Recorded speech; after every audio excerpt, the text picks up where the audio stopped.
பாக்கியராஜ் அவர்கள் மேடையில் பேசுறாங்க. அவர் பேசியது நிறைய விஷயங்கள் மனதில் கரெக்டாக சொல்ல முடியலனா கூட அந்த கருத்து என்பது இன்னும் எனக்கு தெளிவாக இருக்கிறது. எனக்கு சினிமாவில் நடிக்க வேண்டும் என்கின்ற ஆசை, கோயம்புத்தூர்ல இருந்து சென்னைக்கு வர வேண்டும் என்கின்ற ஒரு பெரிய ஆசை இவருக்கு. அப்ப எப்படி நீ பொழைச்சிக்குவ அப்படின்னு கேட்குறாங்க. சினிமா துறையில் தோத்துட்டேன்னு எப்படி பொழைச்சிக்குவேன்? நான் ஒரு ஹோட்டலில் சர்வராக இருந்து கூட பொழைச்சிக்குவேன், அது ஒரு பெரிய விஷயம் இல்லைன்னு சொல்லிட்டு ஒரு சர்வர் வேலை வாங்குவதற்கு சென்னையில் முயற்சி பண்ணுறாங்க. இப்போ ட்ரைனிங் எல்லாம் எடுக்கிறாங்க, போய் எப்படி ஒரு ஹோட்டலில் சர்வர் வேலை பார்க்குறாங்கலாம் போய் பார்க்குறாங்க.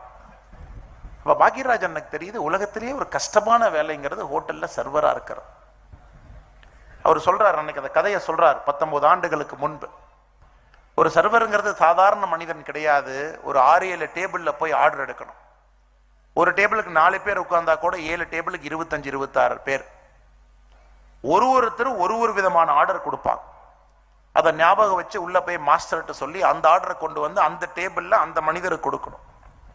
அந்த 28 பேரும் 2-3 ஐட்டம் சாப்பிட்டாங்கன்னா அடுத்த கேஷியர்கிட்ட போய் ஒரு மனிதருக்குமே என்ன சாப்பிட்டாங்கிற கணக்கை கொடுத்து 28 பேர்த்துக்கும் கணக்கு தப்பாம பில்லு வாங்கிட்டு வந்து கொடுக்கணும். இது ஒரு இன்ஜினியர் டாக்டர் செய்யற வேலையை தாண்டி சர்வருடைய வேலைங்கிறது மிக கடினமான வேலை.